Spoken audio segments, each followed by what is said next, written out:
It's very good to see you guys, and thank you so much for supporting with the book and everything. I really appreciate you being here right now, and this is just a very cool experience for me, so I do appreciate you guys. Secondly, last session, we looked at nutrition very generally, and I gave you loads of different, take-homes with you. Did anything stick? Did you try anything off the back of the last session, or have you made any other adjustments recently that you're happy with? I've had porridge sometimes in the morning, but as you said, I've been putting nuts and blueberries in. So that kind of counteracts. Nice. And have you found that I don't know, makes you any less hungry later or gives you any more energy throughout the day? Well, it fills me up for a long time. Nice. So, it's really good. Good. Nice. Good. That would be doing you good. Nice. I bought some frozen blueberries. It was actually you that mentioned the frozen blueberries. Put it on the overnight oats. Nice. Exactly as you said. It just sort of leads into this beautiful. But it Lovely. also saves on waste because I was finding I was buying blueberries. Like you get one slightly dodgy one and then you blink and you look again and like they're all gone. So it's just great because there's no waste and it's really simple and I'm having more. Well, to be honest, I don't like raw blueberries so much that the texture's a bit weird for me. So they are different. And if anything, they taste a bit stronger in flavour. What, the frozen ones? Yeah, the frozen, in my opinion. But I like them, but you might say different. Strawberries, I prefer frozen strawberries to fresh strawberries. Some taste more strawberry. But it means I'll be eating more. Yeah. Frozen, I was always a bit anti-frozen, but like you were saying, it's actually not always bad. Yeah. No, frozen's great. Nice. Good. Good.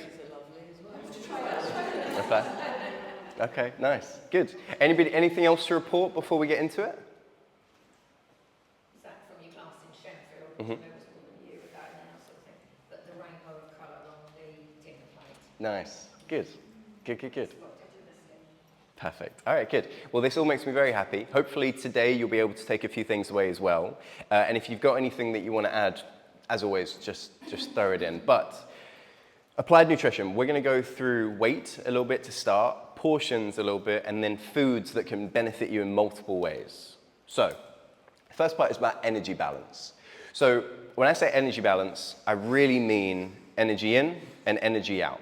So the food and drink that we are consuming versus the calories that we are burning, existing and exercising, right? Now, when we talk about dieting, how many different diets can you guys name for me? Throw me out a couple. Weight Watchers, Atkins, yeah, Cambridge, yeah, like intermittent fasting, cabbage diet. Somebody mentioned that on the other day. Egg and grapefruit. I was on grapefruit diet. She's been on every diet through. Okay. Okay. Well, there's a diet, but I don't call it a diet. GI, follow the GI. Right. So that's like an approach that I really like. The food is really nice. I don't really call it a diet. Because food, is nice. Yeah. Nice. Good. Well. Yeah, in any case, any of these diets, somebody mentioned the other day the Twix diet, which is exactly what it sounds like.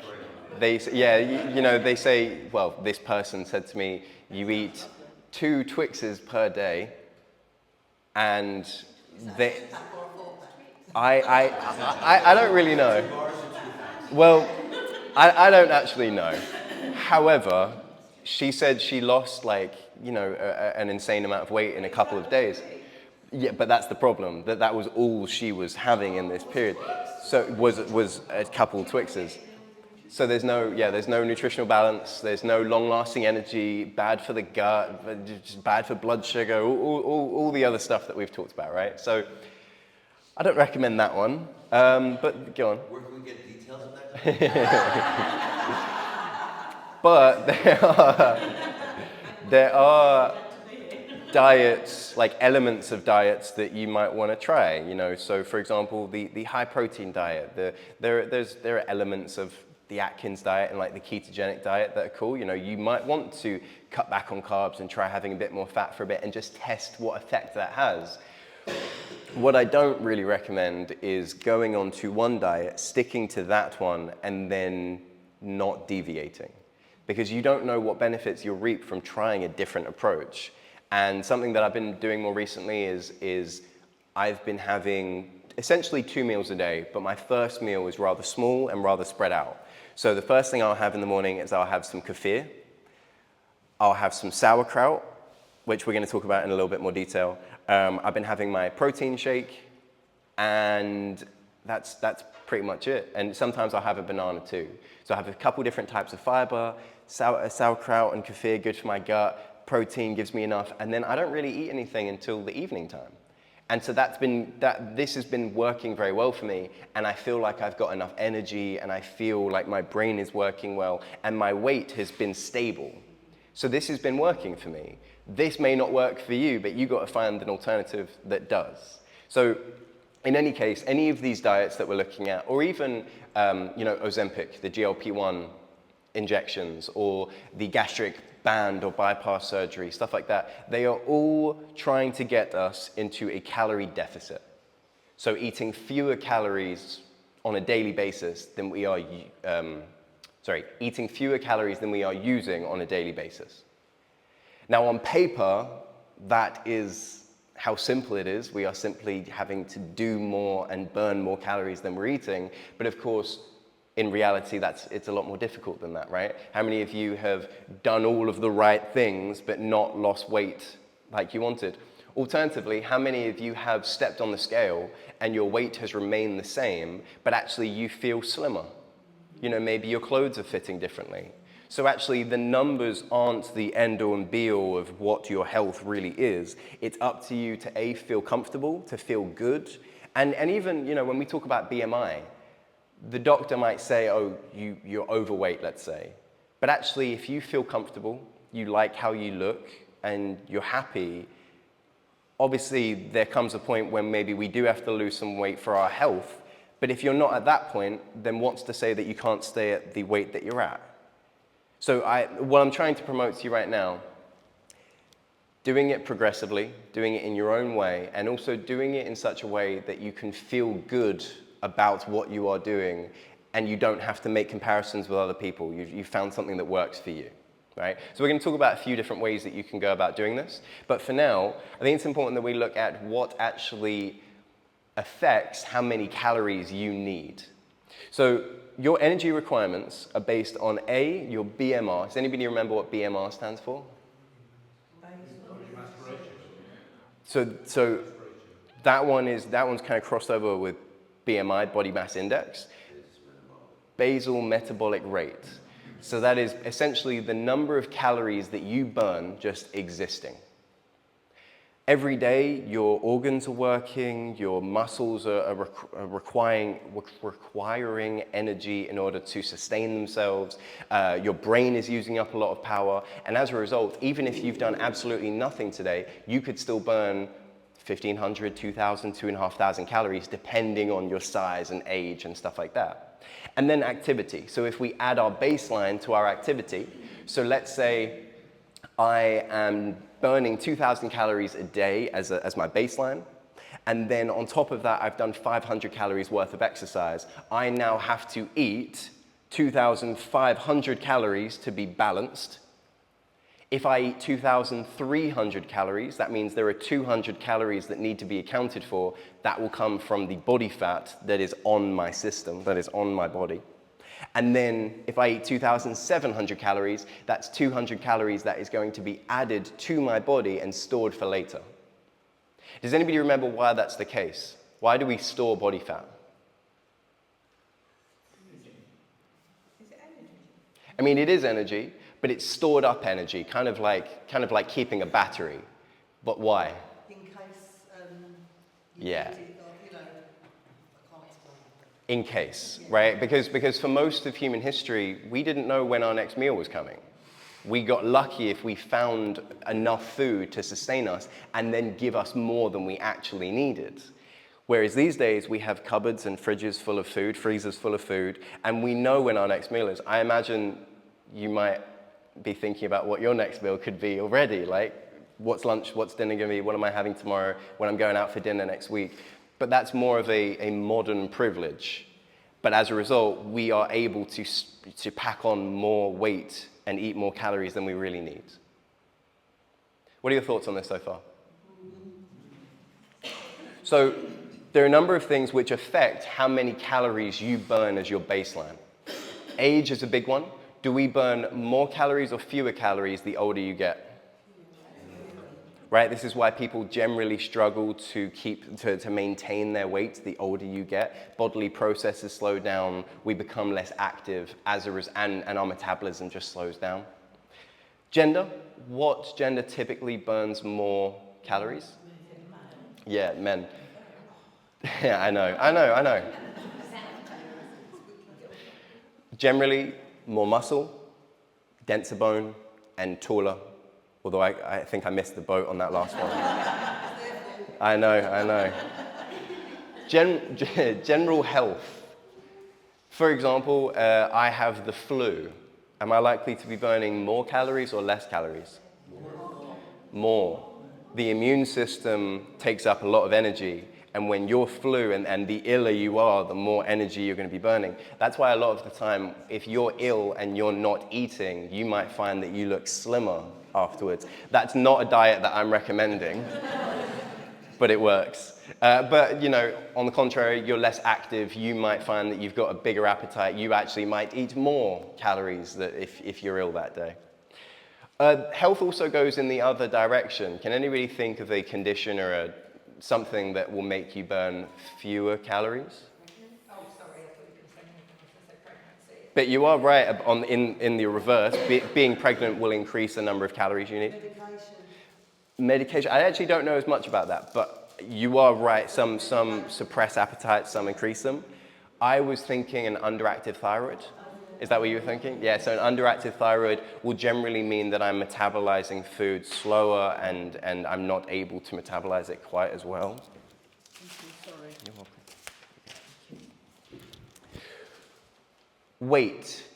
If I'm a heavier person, now weight is interesting because if I say weight, I imagine you're probably thinking body fat, right? But actually weight is all of it. Weight is everything. So my muscle, my bone, my tissue, everything together. So if I am generally heavier, I'm going to require more energy to move the mass that I have around. Same as if I have a heavier car, it's going to require more fuel to move the heavier amount that it's moving, right? Now with that, body composition plays a role. Because if my body consists of a lot of muscle, that muscle requires energy in order to maintain the upkeep of them. So a more muscular person generally needs more calories, particularly more protein, but more calories generally. If a person is overweight and they do have an excess amount of body fat, even then your body is going to ask for more calories. Which sounds a bit weird to say, right? Your body wants to keep hold of its body fat. Does anybody know why? What are some of the benefits of having body fat? Warmth, protection. I've been getting into my boxing recently, and there's a big difference between hitting a person who has nothing here versus someone who has a belly there. So protection is a really big one. And then the last one is energy. A store of energy, kind of like a battery that you've got in reserve, so that if we ever don't have that food to hand, we've got energy on our body in order to give us that longevity. Do you want to hear something really interesting? This actually can affect mate preferences. So, for example, if a person grew up in a very poor environment, like they grew up in poverty, it might be the case that when they're older, they are attracted to a heavier set person, because that indicates that they would be able to survive a period of time where they didn't have food. So if you grew up in a time of scarcity, you might find yourself being attracted towards a bigger person. It's really quite interesting. Yeah, very interesting. And then lastly, genetics. You might come from a family of people who have a high metabolism, in that they can burn a lot of calories and they have a high BMR. Whereas you might come from a family who don't. So there's that to take into account as well. Like, what is your family like? I've got a mixed family. My dad, my sister, Mm. and my brother, a stick thing. My mum, my sister, and me. Yeah. Some people are God's favourites, you know? Yeah. Yeah, all my dad's side were.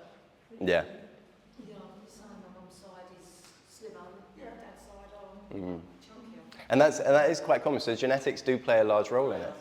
Yeah. So, in our family, we're Mediterranean, and partly Egyptian and Arabic, but as soon as the women have children, babies, we all put weight on. Mm. No. Well, and that's very normal And before that, anyway. we're all very, very slim. Yeah, I mean, that's very normal anyway. But you're right, it depends, you know, certain families, you'll see trends Yeah. amongst them. Yeah. Does this help, though, to make you feel, I guess, any better? Because weight is such a complex thing. And I think it's very easy for us to, A, feel bad when we haven't reached the target that we wanted to get to. But this makes it seem a lot more complex. So therefore, you know, if you haven't quite achieved that goal that you're after, that's okay, because it's a tricky process. You have to understand that there are various factors to consider. It's not just, okay, I'm going to eat a little bit less and then I'll lose all that weight I want to lose. Same goes for, you know, we can talk about body fat all day, but what happens if you're very bloated? What happens if you've got inflammation and swelling down in the legs? What if you're carrying a bit more of a gut because you've got stomach problems, for example? So actually that will contribute to our overall weight, but that won't be body fat. So then there are other things that we can do in order to reduce the inflammation that can help us to lose weight, but that's separate from body fat. So do you see, there are different approaches you can take with this. And I've got a few more suggestions. So, portions. How many of you remember this? Yeah? How many of you practice it? Okay, so we'll start with the left-hand side. The portion ratio. It makes a really big difference for a couple of different reasons. Firstly, we have portions of food every single day, and how easy is it to not pay attention to the portion when you're putting a plate together? How easy could it be potentially to add half a plate or more of pasta or rice or potatoes? So that is very easily done. And secondly, how big are plates? So a half a plate, yeah, a half a plate, however many years ago, might be different from half a plate today because the plate sizes have massively grown. So there's that to consider too. So what this does is this helps you just to organize the plate in a way that will help you. So A, we're having a potentially smaller section of carbohydrates here. And that will be good because A, I'm having less carbohydrates. That will turn into less glucose, affect my blood sugar less, hopefully. I could also then pick out a carbohydrate which will do me better. So instead of having the white rice, I could have the bulgur wheat. And therefore I'm having even more fiber on the plate. If you like bulgur wheat. Yeah. Half a plate of vegetables will help me to improve my digestion. It will help me to reduce the blood sugar spikes even further. And then I could add really whatever I wanted to this section. Really, to me, it's just about fiber and having different types of fiber, which we're going to talk about more in a little bit. And then a nice section of protein. But it's up to you to decide how you navigate this. Some people like to have, like myself, a bigger portion of protein. Recently, I've not even been having the carbohydrates as much. Sometimes I do if I feel like my energy reserves are lower. But if I'm feeling good, I've been training a lot and I feel up for it, then I'll just have half a plate of veg and half a plate of protein. And it's working for me. But again, we're different. So you have to figure out what works for you. So with that, you could do more of the plate veg, you could do more of the plate protein. You might find that actually you don't have a lot of energy, but when the carbohydrate section was bigger, you did. So again, this isn't a restriction. This is just a guideline that gives you options. Then on this side, another guideline, which is really quite useful. How many of you use the hand technique? I've got very small hands.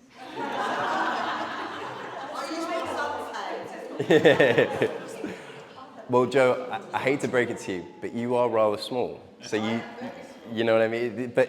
So your hands are proportional to the size of you and your frame. Now, don't get me wrong, this may not be perfect, right? So if I eat this and I'm accustomed to this, what am I probably going to do afterwards? Yeah, I'll have another portion, or I'll have some snacks, or I'll graze, whatever. What you could do, though, is you go, okay, that's too much, that's too little, but that's a nice in between. So I find my Goldilocks amount. That's really what I recommend to you. So this is in here when you have a little look, and you can remind yourself. But remember, again, this is a guideline. This just helps you to understand what different things could be a tool for you. But could any of you see yourselves applying one or both of these? I struggle because I'm one of 5 daughters. Mm. And my mum and dad, my mum couldn't cook small because there were so many, and also friends, they never knew who was going to be there. My mum cooks huge amounts. Mm. And whenever I cook, I can't just do a small amount. Yeah. And that's where I really struggle, that I cannot cook. If I do pasta, I use the whole of the pasta, and it's huge. Yeah. You know, it's too much. I'm with you. And actually, to be honest with you, I do the same thing. But it's not about how much you cook, it's about how much you eat. I know. But in that case, what you could do is, let's say you got some specific Tupperware boxes. And you portioned it out and you froze it, or you just kept it in the fridge for the next couple of days. And then, again, you use your hands or maybe a portion plate. Like, there are plates that you can buy on Amazon which match this, that are generally smaller than your average plate these days. And then what you could do is, instead of using your hands and doing this, you could actually just measure it out based on the ratios that are on the, you know what I mean? So that could be something to try. But yeah, it's not about how much you cook, it's about how much you eat. And it just takes practice. But even a small adjustment, you know, if you spent the next 6 months just gradually shrinking it, you would get used to it over time, and it wouldn't really feel like a dramatic change. And over time, you know, your appetite and your stomach size would change in turn. So it could be worth a try. I think it's definitely a good shout to look at your actual cutlery size. Yeah. I've noticed that what are sold as like cereal bowls now are probably more like soup bowls. Because when you go to say we're going to stay in a hotel or something, the cereal bowls and things you get there are quite small, aren't they? Compared to what you would have at home, which would be like a huge Yeah. for cereal. Yeah, true. And that, you know, the same goes for the actual cereal boxes. Like, those individual cereal boxes are really very small. I pour out more Cheerios than you know, so there's that to consider, like the portion size and the bowl that I'm putting it in. Yeah, precisely. It's your eye then, doesn't it? If you're putting the same amount into a small bowl and a big bowl, you'll look at the big bowl and go, well, that's not very much. Yeah. So then it's like, Yeah, but you might eat it and then you'll be like, oh, actually, that was enough food. And then you could go back for more later. What some people recommend is taking a 5-minute break.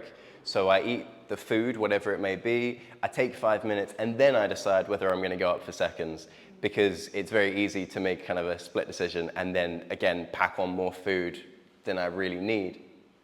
ramekins. When you go to a restaurant, you know, they have the ramekins of rice and turn them upside down.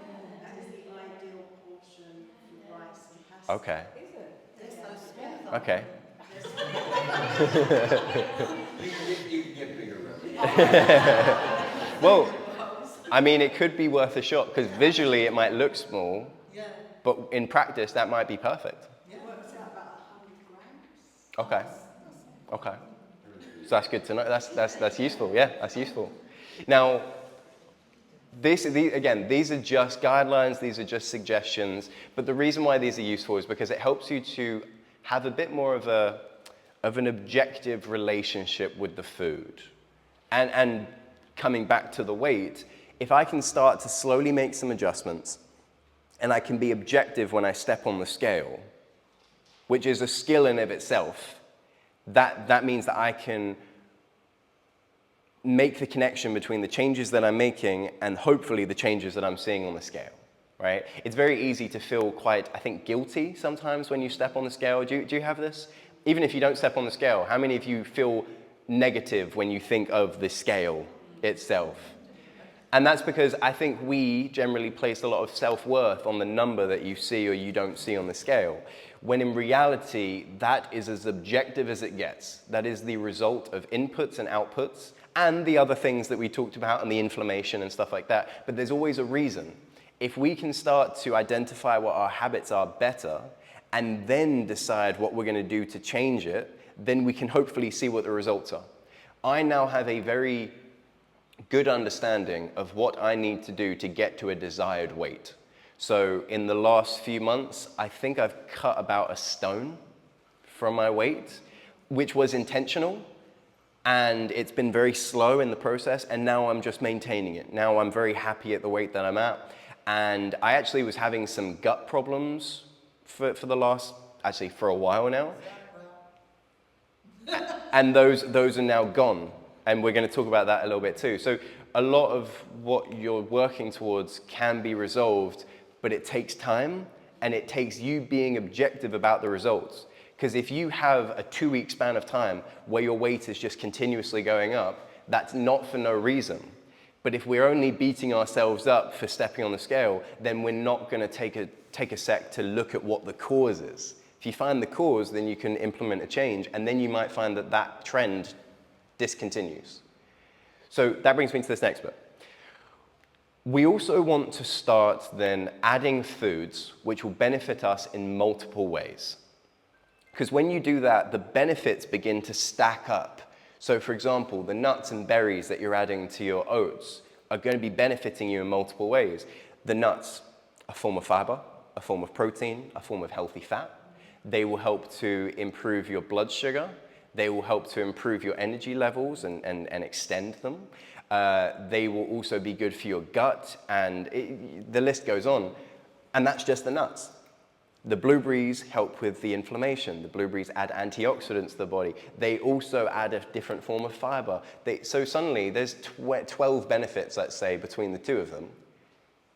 If I'm having that every day, that is guaranteed to positively affect my health because I know what the benefits are and I'm having them every day. Do you see what I mean? So that's something that you could start to implement, having those foods every day. And I suppose that's what superfoods are when you think about it. Now, superfoods, the term, is a marketing ploy. But if we were going to apply it in this sense, in my head, they are foods which benefit you in multiple ways. Right? So every day I said that I've been having sauerkraut, which ordinarily, like if you made sauerkraut yourself, it would be really good for your gut and it would give you a form of fiber. This one that I'm having predominantly is pasteurized, which means that it's not really doing as much for the gut, like it doesn't have as much probiotics, but it does have prebiotic fiber, which is just the fiber that I need in order to feed the gut. Then I'm having kefir. Have any of you tried kefir? Do you like it? Yeah? No? It's a real split when it comes to kefir. My dad absolutely hates it.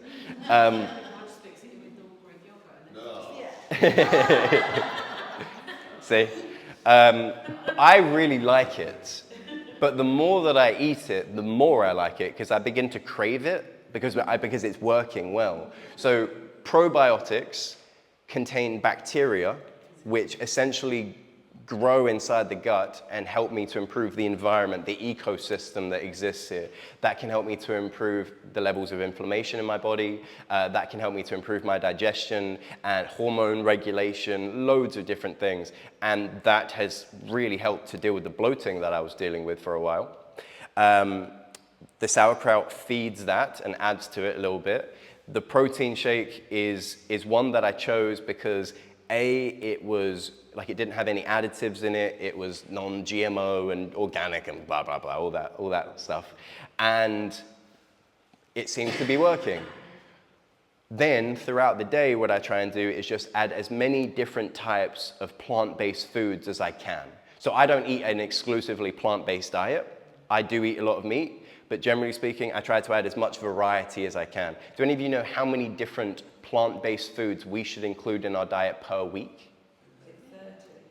It is 30. It's 30. Now, that sounds like a lot, right? That sounds like a lot.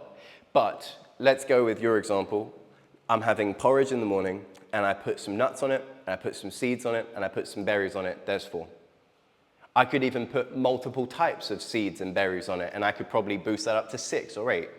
Then for my lunch, I'm having, I don't know, you get the idea. I had pumpkin seeds and sunflower seeds as well. Perfect, so there's 2. I could do that. Yeah, there you go. That would be good. So that would add a further 2.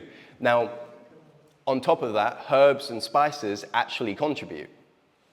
It just has to be a type of plant-based foods, and those do count. So tonight, when you're making your dinner, you could add some cumin and garlic and ginger and paprika. Now I've got an extra 4, right? So that actually is really, really beneficial for you, especially if there are some people who can't digest fiber very well, but you still want to have a bit of variety if you can take it, and actually the herbs and spices can give you a bit of that. So those are a few things that I would recommend, but you get the idea, right? Eating foods, drinking drinks that benefit you in multiple ways, and then having them regularly will help you to improve your health, because it's not the things that you have irregularly which affect your health. You know, the odd dessert that you have, the odd snack that you have, you're generally going to be fine. It's the things that we have daily. You've got the coconut on there. Is that, can you drink coconut water? Yeah, coconut water is good. It's very hydrating.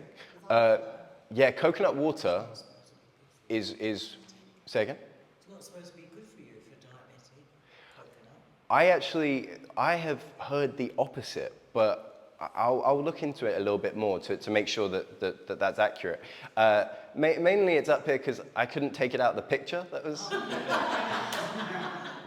But as part of a balanced diet, it can be very positive. And you know, these days, saturated fats like those in coconut oil get a very bad rep. But actually, we need them to a degree.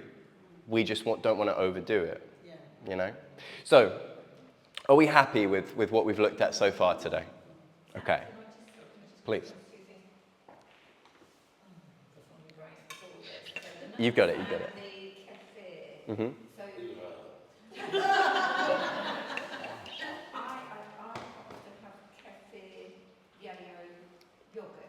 Nice. They don't have for all the bad stuff. Mm-hmm. The additives. Yeah, I mean, so is that still classed? Would that still be classed? Yeah. Thinking about that, or Yeah, I mean, there are different types and there are different versions. You know, you can have the yogurt, you can have the drinks. Some of the drinks taste better than the other drinks. But yeah, no, that works. and other things. So with build nuts, if you're looking at saturates, are they still, would they be okay? Pretty much all nuts, you're golden. Most nuts, I would actually say that, you know, aside from the high calories, you're pretty good. Without salt. Say again? Without salt. Yeah, yes. So what would an average portion of nuts be that we should have? Probably a handful, but if you had 2 handfuls instead of having a bag of Haribos, you'd be all right. They are very high in fat, but it's more the unsaturated fat, so that's also beneficial for our cholesterol. The only nut that I'm aware of that we really shouldn't overdo is Brazil nuts, because they have a lot of selenium. Yeah, they have a lot of selenium, and we don't want too much of that. They do, again, protein, fat, fiber, high in unsaturated fat, good for cholesterol, digestion, all the classic benefits. So, yes. I've noticed, I like just fat-free Greek yogurt or Greek yogurt. And then I was looking, when I was shopping the other day, yogurts that said high protein. And I looked at the protein content. And there was more in the Greek yogurt than there was in these high protein. Yeah. Well, why is that? Who said marketing? Is that what it is? Yeah, high protein is the new low fat. Low fat is still used, but do you remember when everything was low fat? Now everything is high protein. And it's because, well, I personally think it's because gym culture has become so popular. And, you know, with that, the knowledge that protein is important for muscle maintenance and growth is out there, and has become more mainstream, I suppose. But with that, people make the connection that because it's high protein, that it must be good. But in reality, it doesn't guarantee it. But we'll actually let's put a pin in that. When we go on to Tesco, we'll have a little look. So for now, let's move forward to this. Now, if you have a book in front of you, please open it to page 50.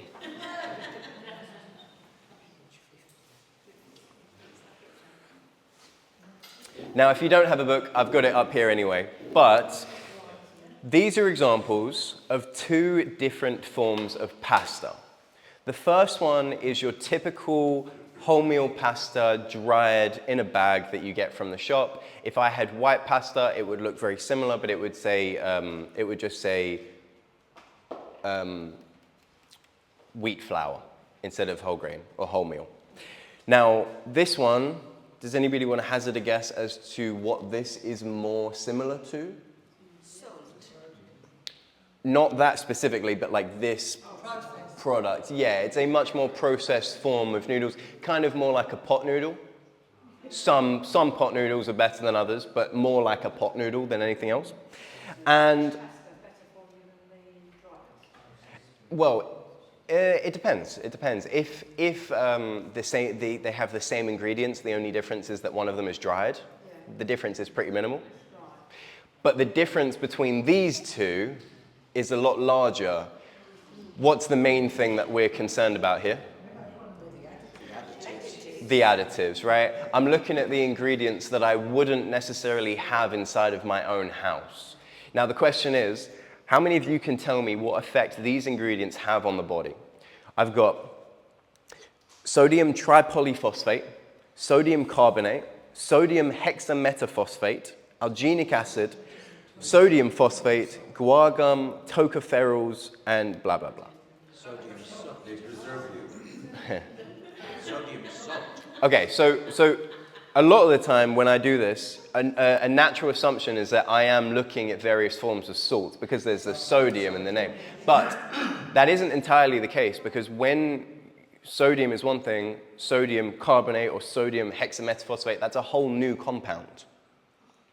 And I couldn't fully tell you what effect that has internally, or what the what's the word I'm looking for? How the interactions between these different chemicals affect you internally. What I can tell you is that not all of these were made to be digested. Please. Yeah. No, you're right, and that's not the only one.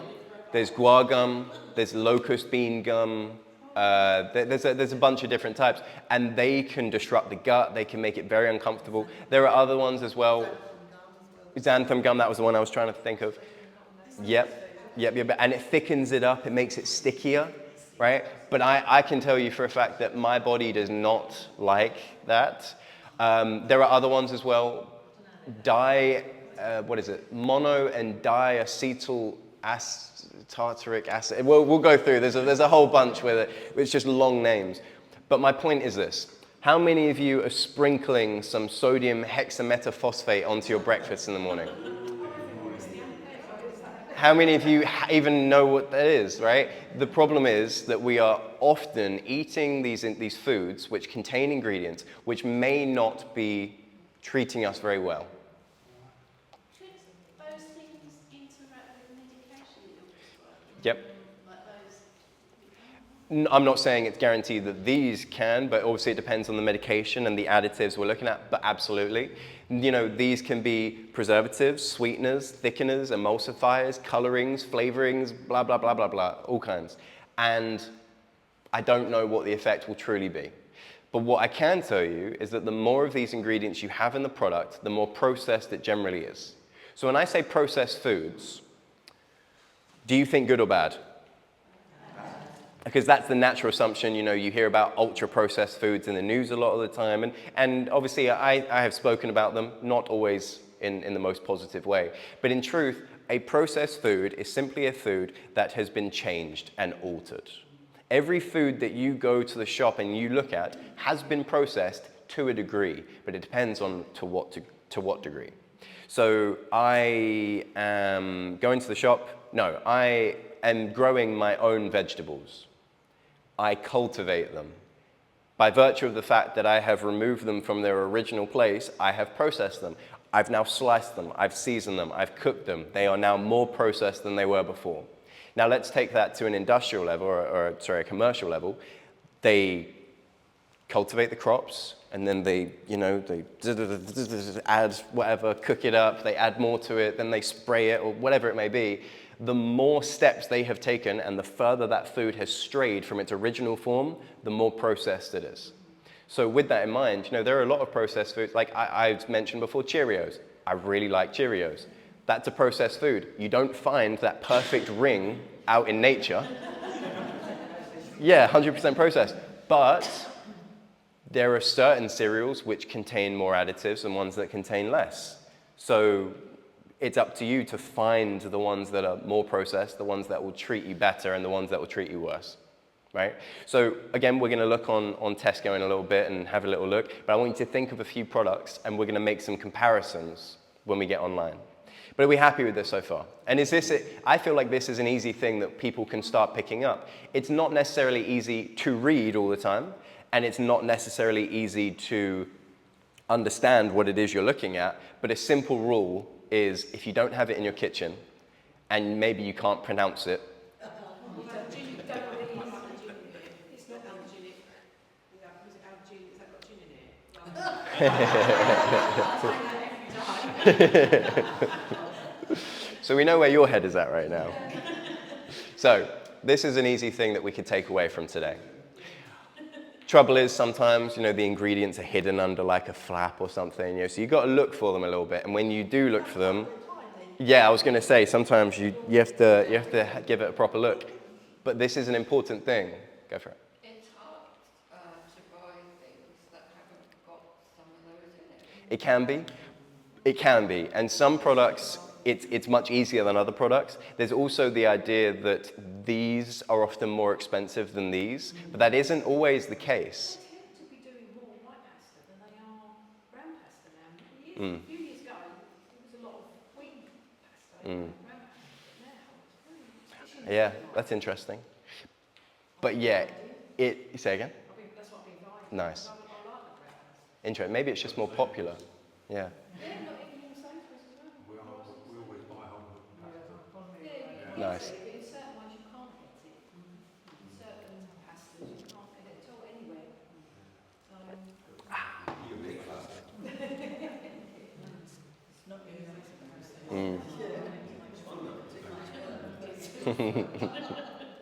So, this is I think kind of a quick fix. Quick in the sense that we can develop this skill where we just go yes or no, right? And again, when we look online, you'll see how easy it is to identify differences. So we'll have a little look. But for now, page 57. No, 57, yeah. So, the traffic lights. How many of you use the traffic lights actively? Okay, so they're really useful, but they're also rather nuanced. So we're going to go through the nuanced points. So firstly, this is per 100 grams or 100 mil. So if you pick up a product which does not have the colors, you can take this and you can apply it yourself and figure it out, because you do find a lot of products don't have the color system on there. And in fact, what's really cool is that this was the original thing that I wanted to be in this book. The original idea was to have a little thing that you could take with you to the shop, and then it became what it has become. But this was the original idea, so actually it's pretty cool that you can then take this to the shop and use it. So there are a few nuanced points which you'll find on this page right here. The first one, like I just said, it is not used on all food packagings, so you might need to check for yourself. Bread is a big one. Bread, you rarely find traffic lights. Rarely find, yeah, you'll see it now that I've said it. Go and have a little look. I mean, you may not find extreme numbers, but at least you'll then be able to check for yourself. 2, the amber column is very broad. So sugar, under 5 grams, green. Between 5 grams and 22.5 grams is amber. That's a big gap, right? Now, the problem with that is, of course, if I've got 2 items, per 100 grams, one of them has 6 grams of sugar, the other one has 20. They're both amber, but one of them has over 3 times the amount of sugar proportionally. So that means that if I simply go by the color, I might be misled a little bit. So in which case, actually looking at the numbers and becoming familiar with these brackets is quite useful. 3rd, over 22.5 grams is red. That's number 3. It doesn't indicate how high into the red something can go. So you can find items that are far higher than 22.5 grams. And again, if I'm just going by the color, I could have one that's relatively low, but still red, and one that's relatively high, but still red. Do you see what I mean? So it's good, again, it's just good to become familiar with this table. Eventually, you'll be able to pick it up and be like, oh, yeah, green, that's high. It's really useful. If it is high in total fat, but low in saturated fat, it mainly contains the healthier, unsaturated fat. Sorry, can you just repeat that? If it is high in total fat, right, but it's low in saturated fat, so let's say it's up here for total fat, but it's down here for saturated fat, the difference is the unsaturated fat. And the unsaturated fat is the one that is generally better for us. Does that make sense? So, for example, I pick up some avocado, some guacamole. It will be high in fat, which means that if I'm looking at the label, it could be red for total fat. But if I look at the next one, it could be green because that's saturated fat, which means that that product is high in fat, but it's the unsaturated, healthier fat that I actually want to include more of.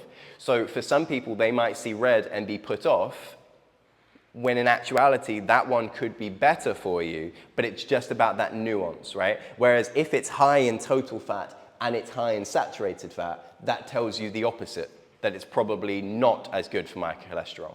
Potentially silly question.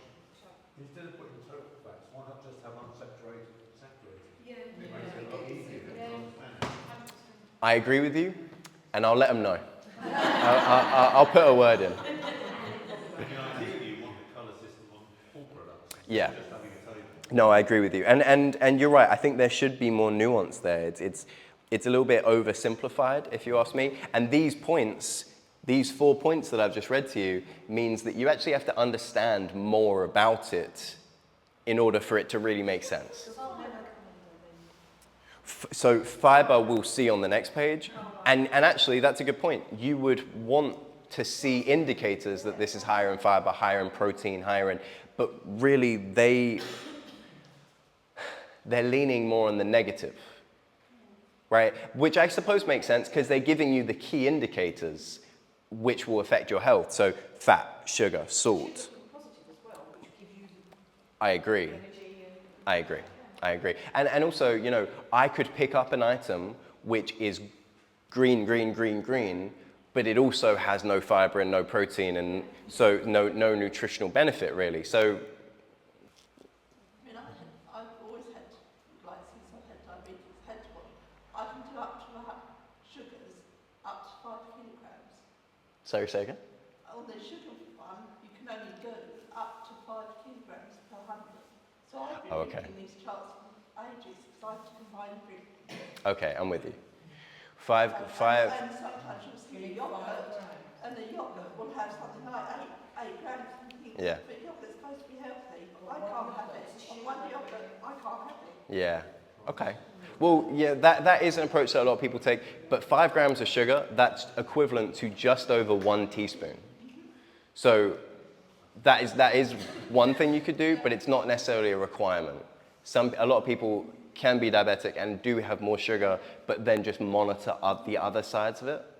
But anyway, Are we happy with this? Okay, so let's go onto the internet and let's start applying what we're seeing. Yeah. Nice. Yeah. Once you started using it, that's what I'm saying. It does give you fibre. Yeah, those are good. How much fibre are you allowed, or fibre is Ideally, we want about 30 grams a day. 30 grams a day? Yeah. Fibre. I mean, if you don't quite get 30 grams, that's not the end of the world. But ideally, we want to bolster those numbers up a little bit. It looks quite good. Yeah, it's a good app. It's a good app. Scan the barcode. What is it? YAKA, is that right? YU. YUKA. Nice. Yeah, Yaka. One of your previous, No, it's free. Just download it. It's just one of your previous texts saying that daily intake of salt 6 grams. Yep. Seems quite a lot. 6 grams, well, it does sound like a decent amount. 6 grams is equivalent to 1 teaspoon of salt. 6 grams is 1 teaspoon of salt, which is meant to be the maximum per day. But that's more of a maximum rather than a recommendation. Yeah. Okay, before we go on to the internet, firstly, are we good for time at the moment, or have we... That's okay, well, we should be done by then. Okay, so let's go through this, and then we'll go on to the internet. So, this is a table, and this is the best version of a table that you're going to get because it contains all of the information. Sometimes you will go online or you will go into the shop and you will see that it has one of the columns, like it has the 100-gram column, or maybe it has the serving column, maybe it has the percentage, but it may not have all of them. But if you can read this and interpret it, when you're missing something, you'll still hopefully be able to figure it out.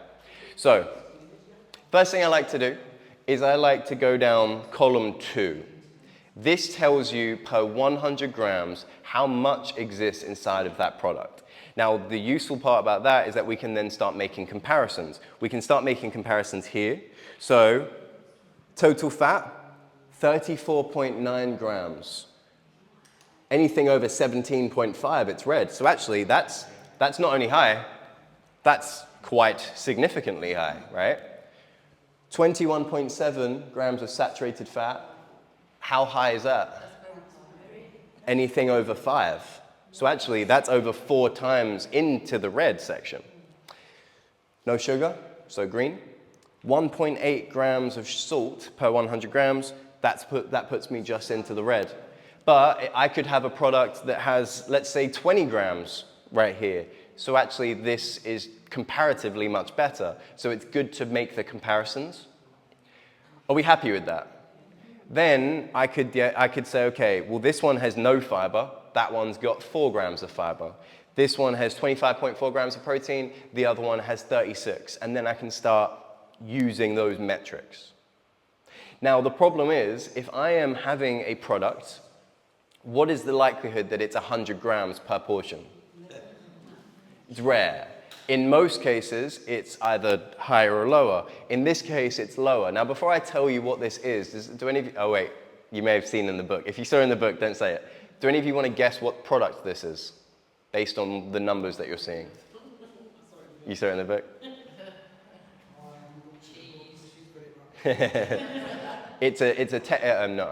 It's a supermarket own brand, cheddar cheese.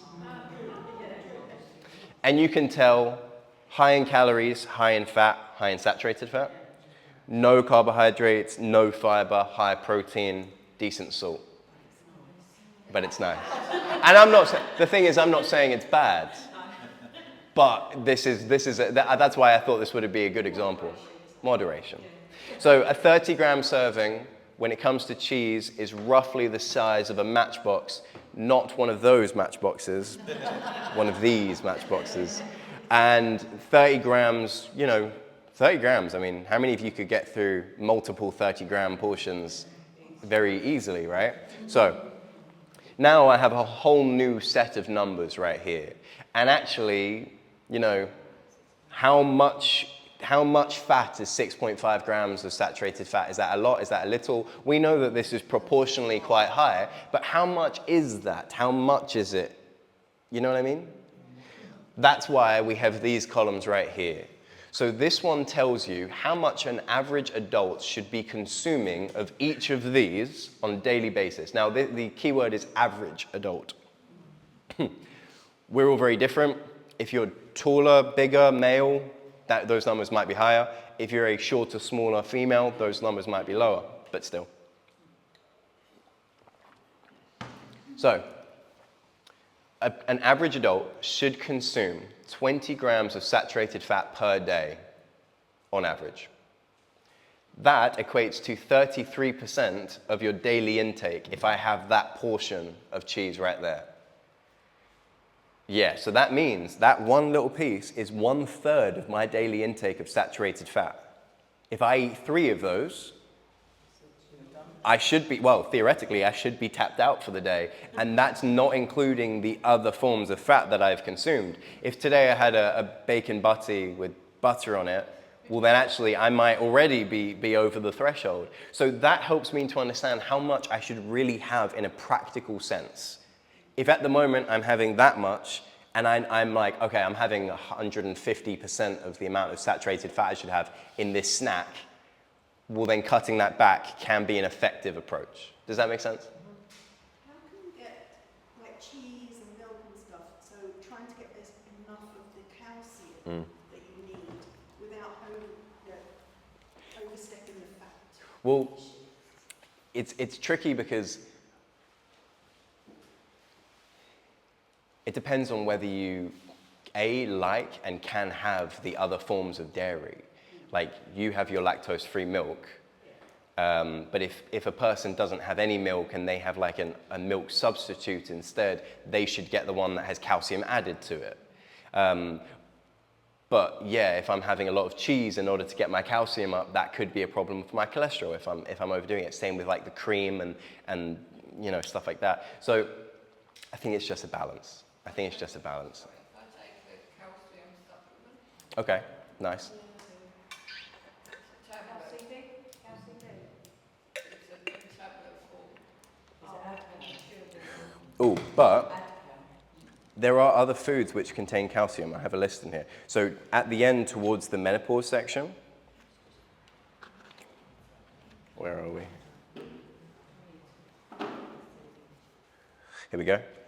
Calcium-rich food, dairy products, broccoli, cabbage, soybeans, tofu, 149. Almonds, Brazil nuts, and walnuts. So like we talked about before, stacking up the benefits, including more of those could be really good. So for you, not like the soy, but the cabbage, the broccoli, maybe the sauerkraut. Yeah. Kimchi, yeah. Kimchi is really good. Yeah. Well, sauerkraut's like European kimchi. Yeah. You okay? Yeah, it's all right. Okay. You said that the saturated fat was due to own brand cheese. Yeah. Is it possible to say generally with the own brands are less healthy than the proprietary brands? Good question. So the question was, are there other brands which could be better? And the answer could be yes, but it means I have to do some shopping. Like I have to do some comparison. I have to go through the 100 gram. I have to go through the portion size. And also then try it, because you might find that, yes, that brand is a little bit better, but I'm not going to stick to it because I don't like it as much. Or About the different proprietary brands. Okay. About the comparison between proprietary brands in general and own brands, which tends to Oh, I see. Yeah, it just depends. Some own brands are actually identical to the brands, Sometimes I find them healthier. and sometimes they can be as well. So yeah, again, we just got to shop around. Yeah. Okay, so this is a good question. What are our thoughts on low-fat cheese or low-fat products generally? Right, so it depends on whether anything has been added in place of the fat that's been removed. Same goes for low sugar, same goes for low salt. So I just want to check the ingredients, check the product to make sure that while it's been tampered with, to what degree has it been tampered with? Yeah, I found the soft cheese, the Philadelphia brand, is full of all the additives. Tesco's own brand is There you go. really much easier. There you go. It's much better. Yeah, so Philadelphia's full And I of know, I rubbish. just realised Yeah. a lot of stuff. Yeah. Well, I mean, a lot of the stuff we buy because of the name brand, right? So, yeah. Companies pay for the shelving space. Yeah. They know what they're doing. Yeah. Okay, so here's what we're going to do. We're going to go onto the internet and we're going to spend a little bit of time shopping.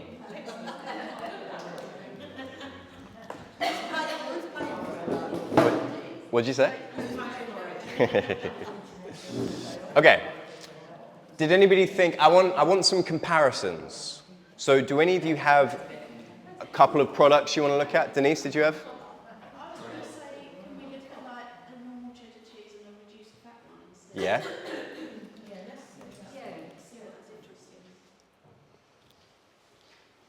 interesting. So I'll just pick like a, I'll pick a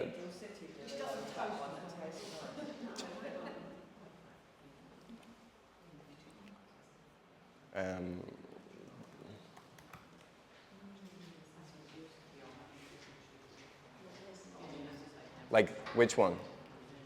Just to reduce fat one to cheddar. There's a Cathedral City one there, isn't there? Yeah.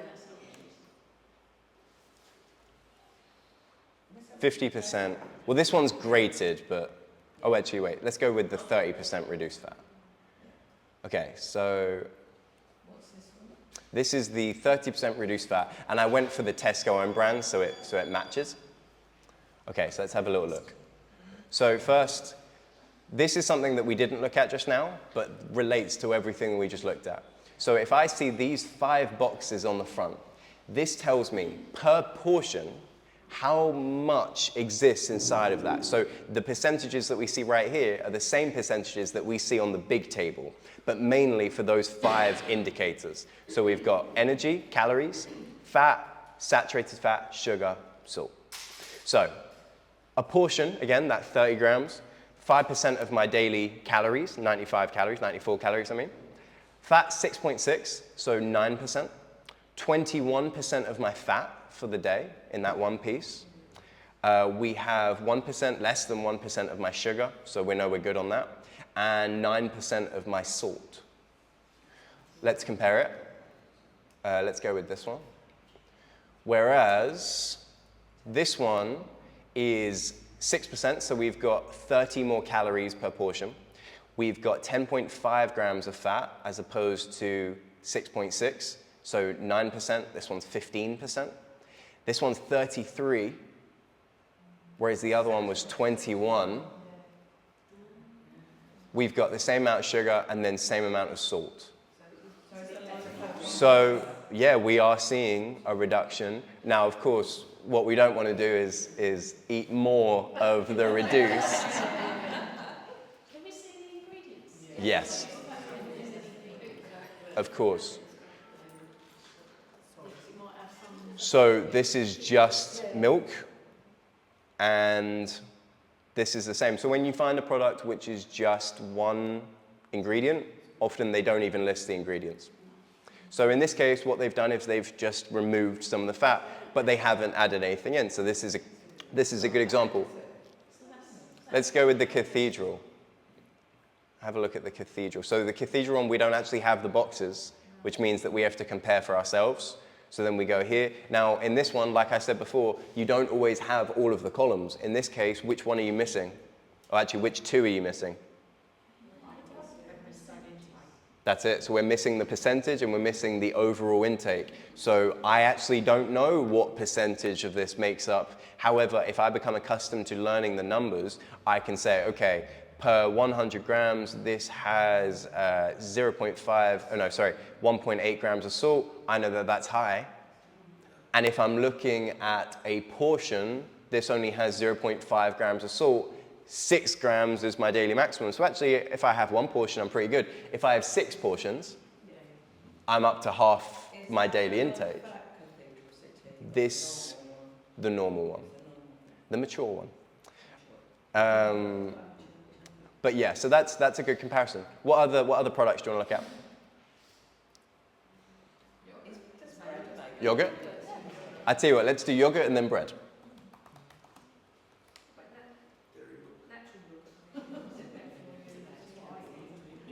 Natural yogurt? What, like a Greek yogurt? We won't eat the dairy one.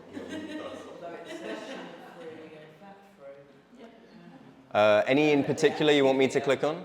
Activia? It says sugar-free, fat-free. Okay, let's have a look at that one. Let's have a look at this one. And if you ask what yogurt to have with diabetes, that's one that comes up. And then, not the coconut one? Okay. All right, let's look at a few. So we've got a kefir, like a live yogurt one that we were looking at before. That what you have? Okay. 18 unique live cultures. Those live cultures are really what we're after when it comes to the probiotic stuff. Because of my injections I take, I can't have anything with live cultures in. Oh, really? Oh, that's upsetting. It loves my immune system. Right. I can't have things like pate, which I do occasionally. I can't have things like, my meat has to be cooked. Right, got you. No infection. Fair. Okay, so in this, we've got the yogurt, which is just the milk, fermented, different cultures and whatnot, and then chicory root fiber. This is why I don't like it. I have it. Oh, I don't like it. Is it? There's a lot of it. Okay, we've got, it's amber for sugar, although it doesn't have any sugar added to it, right? So there's a difference there, yeah. We've got a decent number of calories, although nowhere near as much as the cheese that we looked at before, over 420 calories in that. We have some fiber, although you're not really going to be looking at this for your fiber intake. We got a decent amount of protein, low amount of salt, and then we've also got, the calcium, the phosphorus, vitamin B. So we've got some good stuff in here. This is a product, this is a product that I would have personally. Let's look at the others. Activia, strawberry, and mixed fruit, fat-free, gut health, blah, blah, blah. 0% fat, no added sugar. So let's have a look. See, when they start adding all of this writing, that's when I get a little bit nervous. Oh, okay, so they've got several types, right? So let's focus on this one for the time being. Let's look at the top one. So,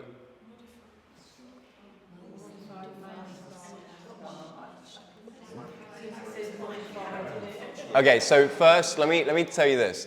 The end bit, this is where you might be like, oh, there are words in there that I don't understand.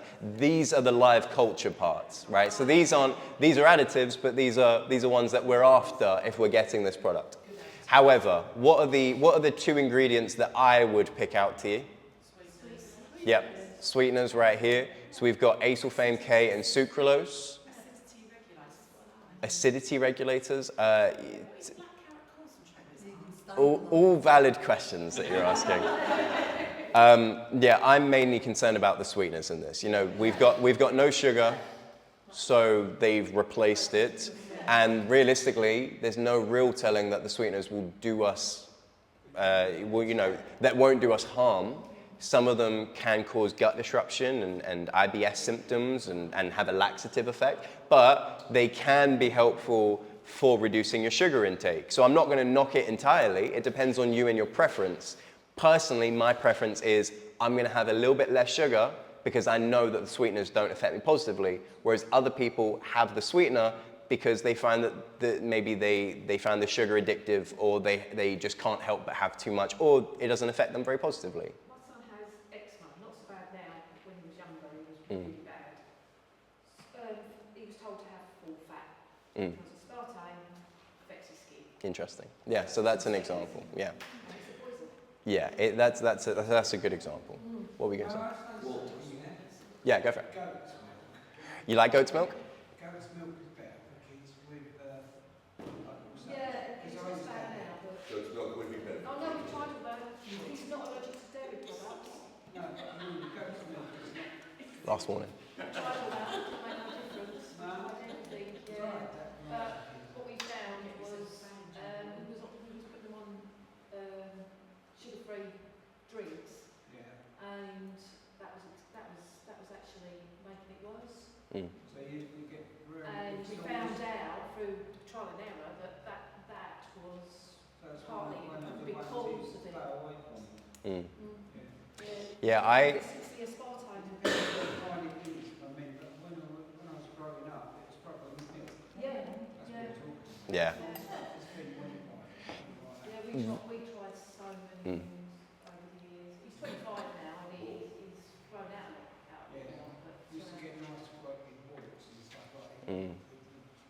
joints and stuff. Yeah. Well, this brings us back to the topic from before, the additives that we don't really know the effect that they're going to have. Now, I was shocked when I found out that fruit shoots have sweeteners in them. Fruit shoots. Yeah, like fruit shoots that, you know, you give out at kids' parties and stuff like that. So, you know, that might be something that you want to look at and go through your fridge and cupboards and have a little think. But yeah, Not to just eat. go for it. The fermentation, oh, is that what that was? Yeah, Oh, it was the Activia. Okay, so Yeah. that makes sense. I thought you were looking at the kefir one. that one, yeah. Because So- there's no sense, there's no point in having sweeteners in the kefir because it's, I mean, it's clearly not working. and it's not part of the fermentation. No. But yeah, this one I wouldn't have personally. You might decide that this actually fits well for you. But I'm all right. I'm all right on this one. All right, let's look at a few others. This one is a low-fat one. We've got multiple flavors. What are we expecting? Lots of Okay, so bear in mind that I think this is several together. Let's try and split it up a little bit. Is that the same one? This is all, no, slightly different. This is Activia. This one does contain sugar, doesn't contain the sweeteners. Actually, I'd rather get this one. So this is an example where the one that has sugar in it isn't necessarily bad. I have to look through it. Maybe I say, I'm going to have that one which does have sugar. I'm going to cut a bit of my sugar intake elsewhere. Yeah, but you have to be careful because a lot of these products these days have sugar and sweeteners. I know, but this one you're good. This one you're good. So that one I wouldn't be in a rush to get. Let's have a look. Where are we?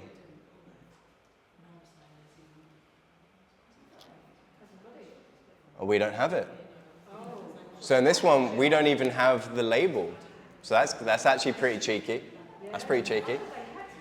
And then lastly, yeah, well, I thought so too. And then lastly, this one, firstly, they split it up like that, 1/5 of a pot. 1/5, 83 calories, so relatively low in comparison to other products that we could get. This is the natural yogurt, the own brand one. This is a big pot, so 1/5 of that big pot. 5% of our fat, 13% of our saturated fat, so definitely less than that cheese before, right? 7% of my sugar, but we don't have any added sugar to this one. This is just 100% milk, which is cool. And then low in salt. And if I look here, we've got a decent amount of protein. Of course, no fiber. You know, this is probably the one that I would get outside of that kefir one that we looked at. But yeah, these are pretty good. All right, let's do one more. Should we look at some bread? Yes. Okay. Okay. Any particular type of bread you want me to get up? Tesco seeded bread. Seedy bread. Yeah. Like this one? Or a Tesco? Tesco did their own brand. Okay, let's... It's really gone up in price. Sorry, son. And I actually quite like this one, so let's have a little look. Okay, we got 3 types. Firstly, we've got the Hovis Seed Sensation, 7 slices. They put a lot of S's into that title. Let's have a look. Okay.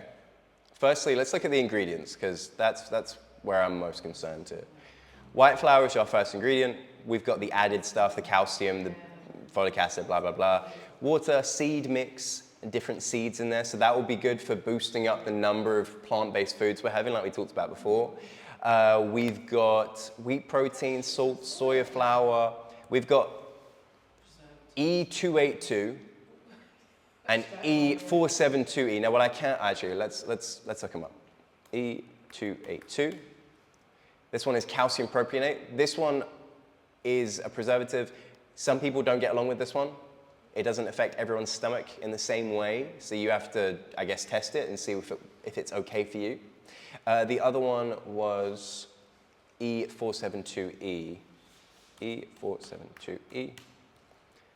This is the one I was trying to say before, but I forget. Diacetyl tartaric acid esters of mono and diglycerides. Otherwise known as datum.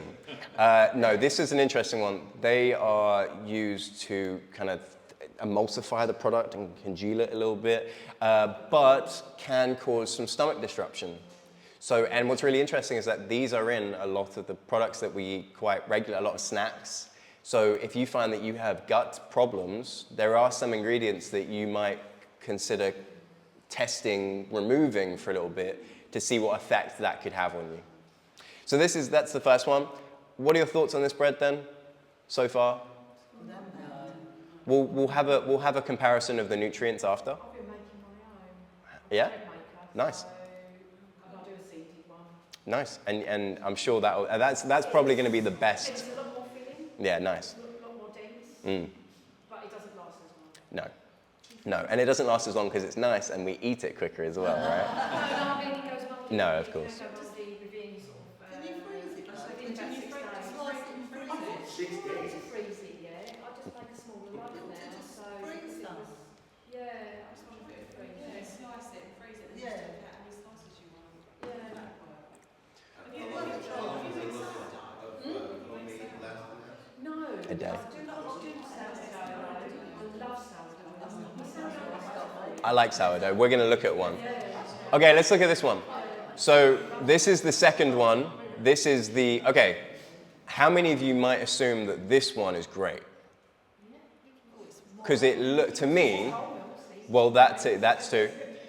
When actually, this is actually very comparable to the last one we looked at and actually contains the same ingredients that we were just talking about.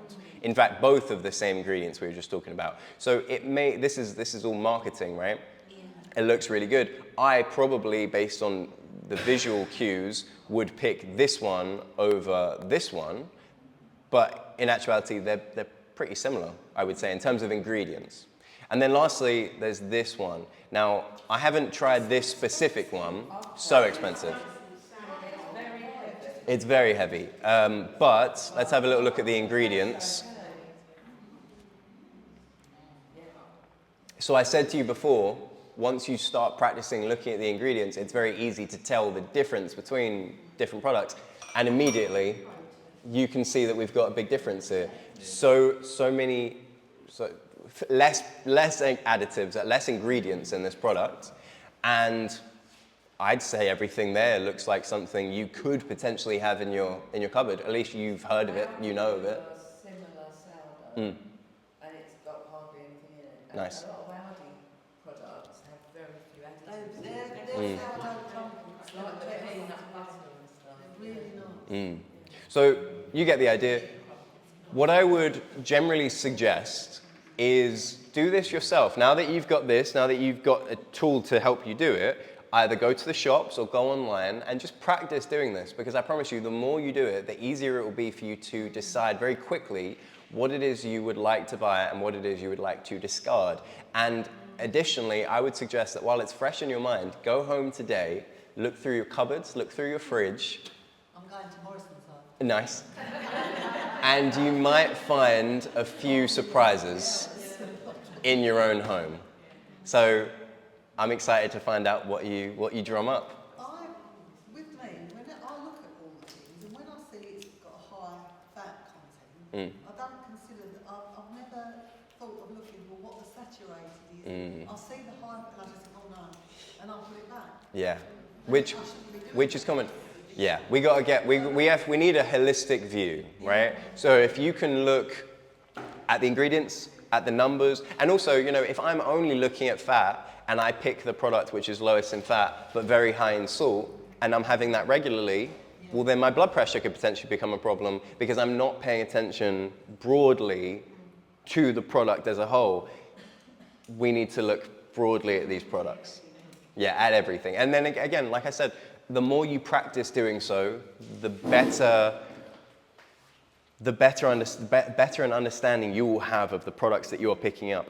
Also, don't feel like you need to change everything all at once. Pick out the staples of your diet, because remember, like I said before, it is the things that we are having on a daily basis which will affect our health the most. The things that we are having on an odd occasion really won't have a massive effect.